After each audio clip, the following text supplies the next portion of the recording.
거드림교회 성도 여러분 반갑습니다. 안동영 목사입니다. 오늘 수요 신앙 강좌는 박총 작가의 욕쟁이의 수 두 번째 시간입니다. 제목은 하나님 앞에서 격하게 솔직하라 라는 제목입니다. 솔직하라. 안 목사의 진짜 최대 장점이자 단점은 솔직한 거거든요. 오늘 솔직함에 대해서 한번 생각해 보도록 하겠습니다. 우리는 지난주에 욕쟁이에서 첫 번째 시간이죠. 예수님, 세례 요한, 사도 바울 이런 분들의 욕을 살펴봤습니다. 욕을 했다고 뭐라 하지 않습니다. 왜냐하면 그분들의 욕은 하나님의 의분이 이게 묻어져 있는 욕. 그래서 이렇게 욕할 때 성내는 것이 오히려 하나님의 의를 이룬다라고 했습니다. 우리도 마찬가지입니다. 예수를 제대로 믿었다면 화낼 때 화내야 됩니다. 욕할 때 욕할 수 있어야 됩니다. 그리고 욕하는 자들, 그들의 답답하고 억울한 심정을 욕으로밖에 표현할 수 없는 사람들의 욕을 들어야지, 그들이 욕한다고 그 꼬투리 잡아서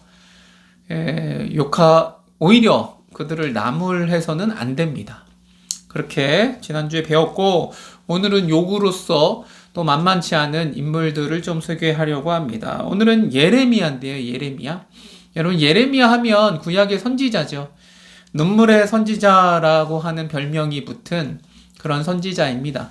하나님 말씀 전하다가 억울한 일 되게 많이 당하고요. 포로로 잡혀갈 때 애굽으로 잡혀가기도 하고 하여튼 고생 많이 했던 선지자입니다.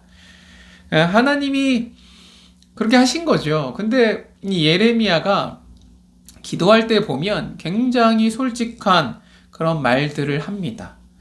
그래서 예레미야 20장 7절을 보면요. 쉬운 성경으로 제가 읽어드릴게요. 여호와여, 주께서 저를 속이셨고 저는 속았습니다. 주께서 저보다 강하심으로 저를 이기셨습니다. 저는 하루 종일 놀이개가 되었습니다. 만나는 사람마다 저를 비웃습니다.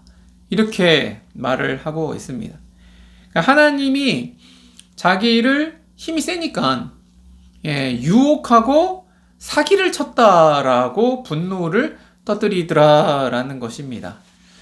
욕쟁이에서 이 책에 보면 정확한 표현대로, 책에 있는 표현대로 하자면 나는 당신 때문에 좋댔다라고 옮기는 것이 더 정확하다라고 표현합니다.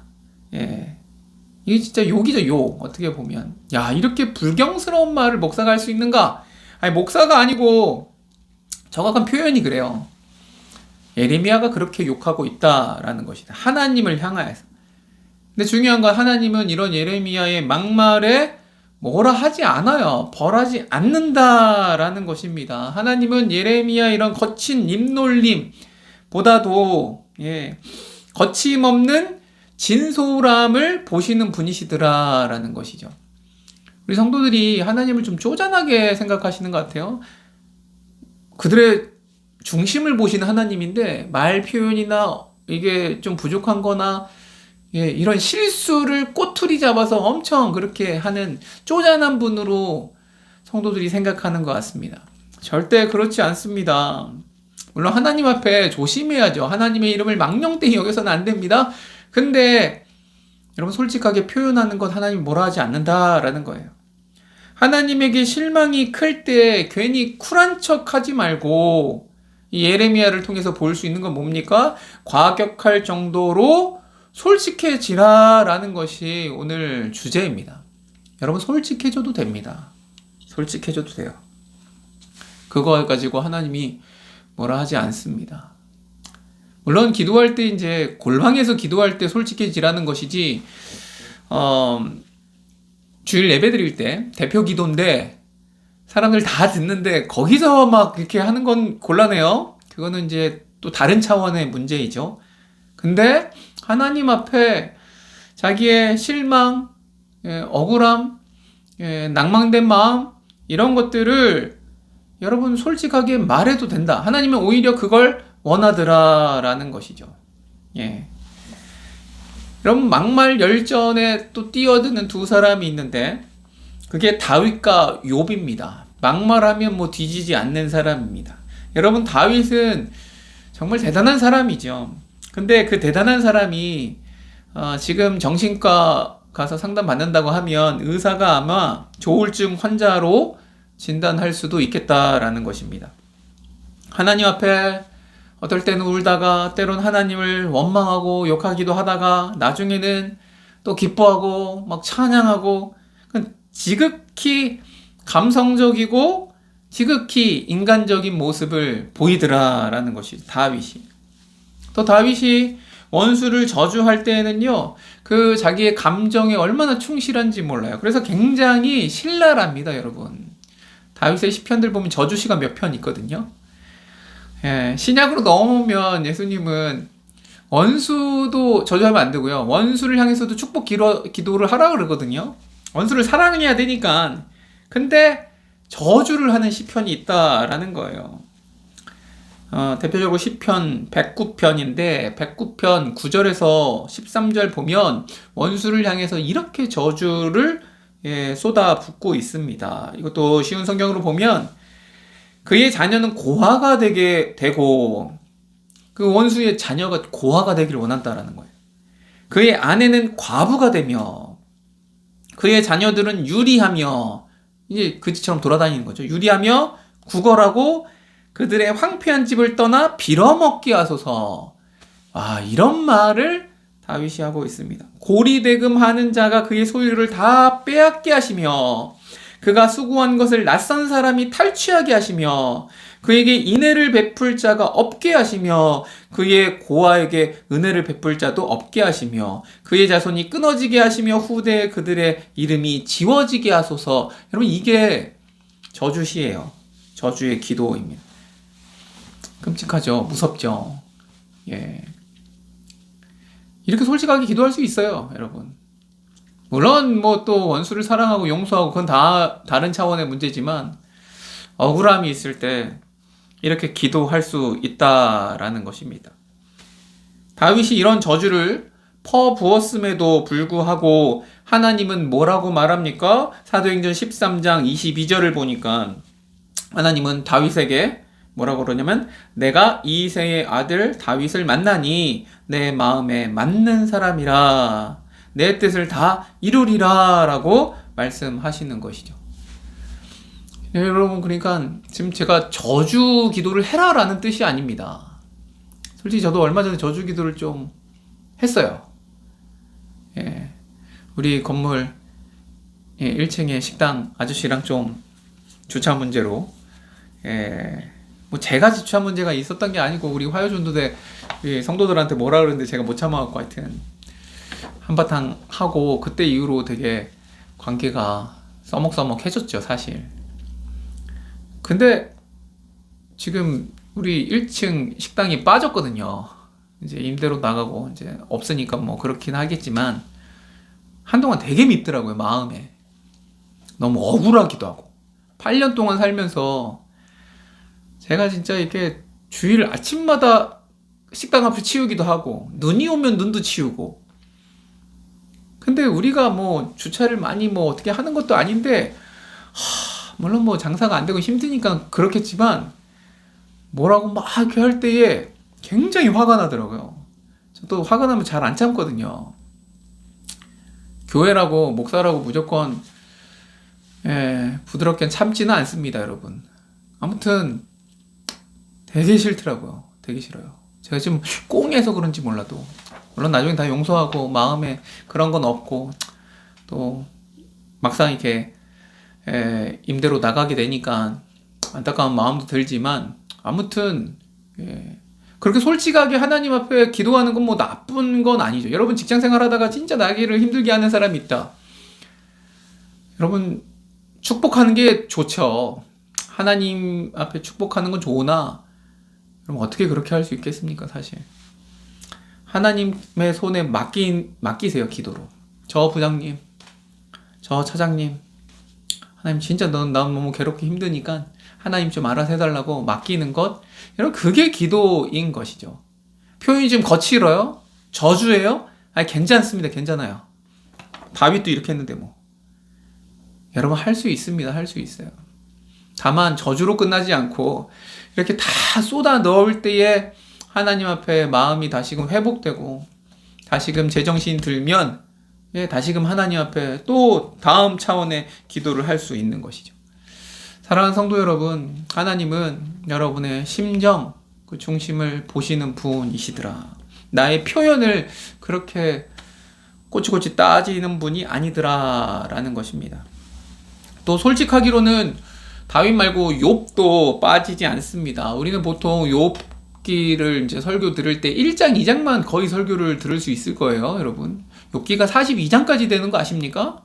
욥의 세 친구 와서 계속 끊임없는 논쟁을 해요. 1차, 2차, 3차 막 계속 그 1라운드, 2라운드, 3라운드 계속 싸웁니다. 막 말싸움 장난 아닙니다.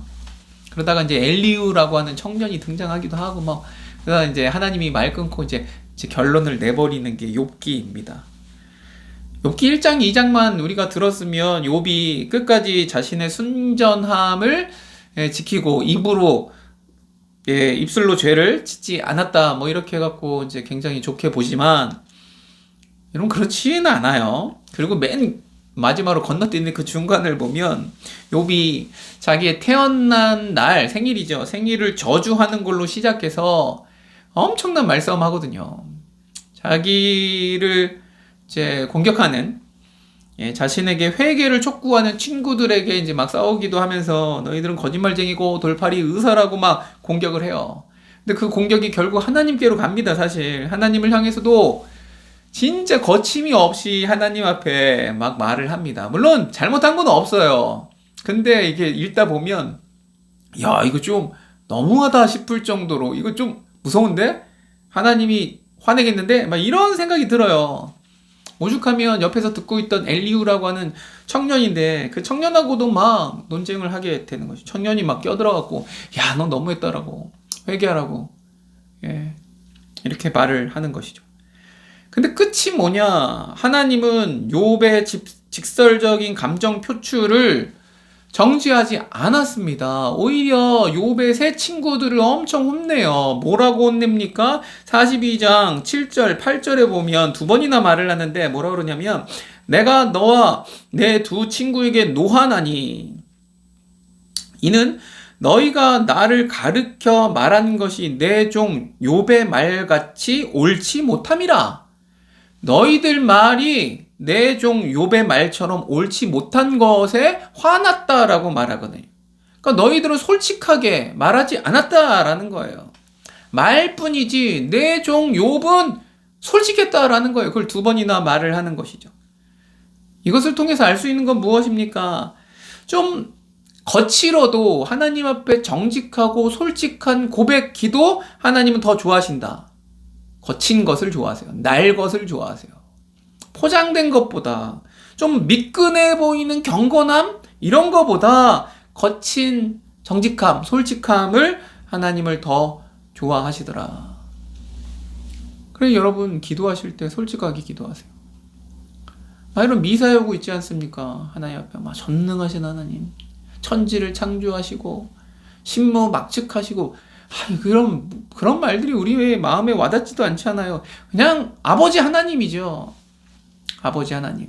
우리 주기도문도 배웠지 않습니까? 하나님을 부르는 거야. 하늘에 계신 우리 아버지여라고 부르는 것. 이런 자기만의 언어로 기도하는 게 좋습니다. 솔직하게. 그냥 말로만 막 이렇게 하는 것 하나님은 그렇게 좋아하지 않는다. 그러니까 예레미야나 다윗이나 욥을 봐도 그들의 언어, 그들의 기도는 굉장히 거칠고 지난주에 봤던 욕들과 같이 야, 이 정도로 해도 돼? 괜찮다라는 것이죠. 괜찮다. 하나님은 오히려 그런 것들을 더 좋아하시더라. 이 책에 이제 표현이 있는데 그 은혜라는 폭력이라는 이제 주제 소제목으로 달고 이렇게 글을 쓰고 있습니다. 은혜라는 폭력. 은혜가 어떻게 폭력이 될 수 있는가? 그래서 한 공동체의 성숙도는 은혜로운 모습 추구에 반비례한다. 한 공동체, 교회 공동체가 성숙한 정도를 볼 때에는 은혜로운 모습을 막 추구하는 것, 이거랑 오히려 반비례한다라는 거예요. 여러분 이해가 잘 안 되시죠? 설명을 드릴게요. 그러니까 한국 교회는요, 너무 모범생 이미지, 또 어떤 이런 정답, 이런 것만 허락하는 분위기 속에 자라왔습니다. 한국 교회는. 교회는요, 죄인들이 모인 곳이에요. 있는 모습 그대로 와야 되는 거예요, 하나님 앞에. 그 찬양이 있지 않습니까? 있는 모습 그대로. 있는 모습 그대로, 있는 모습 그대로, 있는 모습 그대로 오시길 원하십니다. 그러니까 하나님은 우리를 그냥 죄인의 모습으로 오기를 원하세요. 하나님 앞에 숨길 게 어디 있습니까? 숨길 수도 없을 뿐더러. 근데 우리는 깨끗한 척, 죄인이 아닌 척, 깨끗한 척 하면서 오거든요. 있는 모습이 아니고 내가 되어야 되는 모습, 되어야 될 모습, 그것인 양, 의인인 양, 이 오는 것을 너무 지나치게 강조하며 우리 한국교회가 살아온 것이죠. 그 일종의 보호색이고 어떻게 보면 위장술이죠. 그것이 능숙해지기를 강요받으면서 한국교회가 살아왔습니다. 주일날 되면 양복 딱 입고 성경 딱 끼고 그렇게 오는 거죠. 물론 와야 되는데 너무 은혜를 강요하는 거죠. 여러분, 은혜는 그런 게 아니에요. 은혜는 은혜로운 모습, 은혜로운 말투, 은혜로운 표정, 이게 너무 하나님 보실 때 가식적으로 보일 수도 있는 거 아닙니까? 교회 오기 전에 부부싸움을 대판하고 왔어요. 대판하고 그래도 교회는 안 오지 않고 오긴 와. 그것도 참 은혜죠. 오긴 와. 예배를 드려. 근데도 표정 탁 바꾸면서 연기를 하면서 아주 화목하고 사랑이 넘치는 가족인 양 와서 예배를 드리고 간다? 하나님 앞에 그럴 필요가 없다라는 거예요. 여러분, 괜찮은 척 하지 마십시오. 괜찮은 척, 감사한 척, 삶의 문제가 아무것도 없는 척, 은혜 받은 척, 경건한 척, 그렇게 할 게 뭐가 있어요? 교회 공동체는요, 가족인데 힘들면 힘들다 말할 수 있어야 돼요. 힘들면. 근데 못 말해. 그렇게 말하면 믿음이 없어 보이고 뭔가 내가 잘못하는 것 같아. 교회가 언제부터 그렇게 됐냐고요. 이게 계속 쌓여져 오는 거죠. 그렇게 괜찮은 척을 하면 살아오니 안 괜찮은 사람을요 볼 때의 긍휼함으로 돕거나 이게 아니고 그들을 좀 거칠거나 욕하거나 좀 거친 모습들이 나타나면 정죄하게 되는 거죠. 공감하지 못하는 거죠. 이해하지 못하고요. 그게 은혜라는 폭력이에요. 모든 걸 다 은혜로 퉁치는 거예요. 다 은혜. 하나님의 은혜. 물론 진짜 다 하나님의 은혜는 은혜예요. 근데 진짜 힘들고 고난받고 힘든 사람에게 있어서 고난이 축복이야, 은혜야, 이렇게 어떻게 말합니까? 폭력이지, 폭력. 저는 그래서 기독교 방송을 진짜 안 봐요. 제가 좀 그런지 몰라도 거기에 나온 사람들 막 간증자들 있지 않습니까? 뭐 새롭게 하소서 막 이런 거나 막 이런 간증들 하면 너무 다 은혜야. 너무 다 천사 같아. 표정부터가, 말투가, 그 종교적 언어 있지 않습니까? 아니, 평소에도 그런 말을 쓰는지 모르겠어요. 아무튼 다 은혜. 진짜 은혜라면 괜찮은데, 이게 너무 그리스도인 같은 입에 발린 그 은혜성 멘트가 너무 저는 불편해요. 제가 지금 뭐 욕을 권하는 게 아닙니다. 욕하라고 떠미는 게 아니고 은혜로운 말 하지 말자라는 게 아니고 해야죠. 은혜로운 말. 우리의 말과 성품과 삶의 그리스도의 향기가 드러나야죠. 표정과 모든 것이. 근데 속이 아니고 힘들고 진짜 외롭고 너무 괴로울 땐 그렇게 가면 쓰지 않고 솔직하게 주님 앞에 다 토해내도 괜찮다라는 것입니다. 과거에 바리새인들이 그랬습니다. 다 사람들을 정죄하고 판단하고, 통상적인 윤리를 따르는 사람들은 욕 한마디로 사람을 싸잡아서 도매금으로 넘겨요. 그러면 안 되죠. 그들이 의로운 분노를 욕으로써 표현하는 것뿐 아니고 영적으로 어떤지 이런 걸 좀 살피는 것, 세세하게 샅샅이 이런 게 필요한 것이죠. 그러니 우리가 솔직함이 많이 떨어지지 않았나. 예. 예. 솔직하게 해도 된다. 기도해도 되고. 교회는 가면스로 오는 것이 아니고 가족으로서 오는 것이니. 그래서 하나님 앞에 격하게 솔직해도 된다. 네. 그리고 솔직하게 울고불고 하는 사람들을 그냥 들어주자. 한나도 그랬지 않습니까? 한나도 막 기도하잖아요. 얼마나 억울한 게 많아. 그러니까 막 술에 취한 것처럼 막 기도를 해. 근데 엘리가 못 알아들어요. 너 술 먹지 말라. 술 취한 거 아니냐 그래요. 얼마나 답답합니까? 한국 교회가 그러면 안 됩니다. 울고불고 하잖아요. 들어줘야 돼요. 들어줘야 돼요. 예? 서로 상처가 있는 사람들끼리 또 치유자가 돼야 돼요. 여러분. 제가 우리 성도들 몇 번 설교할 때 이제 뭐 예화로 말씀드렸지만 우리가 첫째 낳기 전에 2번 유산을 했거든요. 초음파로 심장을 이제 보지 않습니까? 발딱 뛰던 거. 근데 그게 안 뛰어요. 그 계류 유산이라고 합니다. 그걸 2번 했어요. 그래서 유산하고 이제 수술하러 갔고 2번째 하고 돌아오는 길에 와이프가 엄청 차에서 성을 냈어요. 하나님 앞에 진짜 욕을 했어요. 욕을 그대로 옮길 수가 없습니다. 첫 번째는 그래도 뭐 은혜로 버티고 견뎌내는데 2번째는 진짜 이제 화를 막 내더라고. 야, 저는 살짝 두려웠습니다. 야, 저렇게 욕할 수가 있나. 사모가 돼갖고 또 목사 딸로서 예, 근데 아무 말도 못했어요. 여러분 그렇게 욕해도 됩니다. 여러분 예. 하나님은 같이 울어주세요. 너 아무리 그래 들을지 나한테 그렇게 욕을 하면서 그럴 수 있어? 하나님이 더 큰 뜻, 더 깊은 뜻이 있는 거잖아.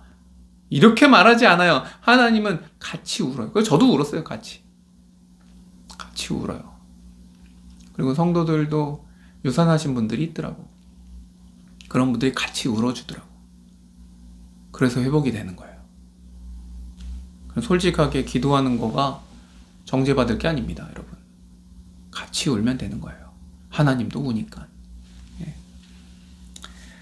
예수님과 세례 요한처럼 우리는 욕설을 내뱉을 정도로 하나님의 거룩한 의분을 품어야 됩니다. 그리고 골방에서는 예레미야처럼 하나님 앞에 막말을 쏟아낼 정도로 하나님 아버지와 친밀함을 여러분 누렸으면 좋겠습니다. 물론 이게 어떤 사람이 듣기에는 불편한 말, 시험에 드는 말일 수도 있겠지만 이러한 은혜롭지 못한 모습처럼 보이는 것도 우리가 받아들여 줄 수 있다면 그것이 교회의 성숙함을 보여주는 지표가 될 것입니다. 우리 교회 노숙인이 와서 술 냄새를 풀풀 풍기면서 삶이 억울하다고 막 이렇게 예배 시간에 깽판을 친다? 근데 그걸 받아줄 수 있다, 우리가 같이. 그러면 우리 교회는 더 성숙한 공동체가 되는 것이죠. 우는 자와 함께 울고 웃는 자와 함께 웃는. 예. 여러분 하나님 앞에서 격하게 솔직해집시다. 힘들면 힘들다고 말합시다. 억울하면 억울하다고, 화가 나면 화가 난다고, 낙심되면 낙심된다고. 오늘 이 자리에 솔직하게 하나님 앞에 기도하고 하나님의 놀라운 은혜를 누리고 또 그 은혜를 같이 누리는 귀한 더드림 공동체 되기를 간절히 소망합니다. 오늘 이 밤에 같이 기도하도록 하겠습니다. 잠잠히 기도합니다.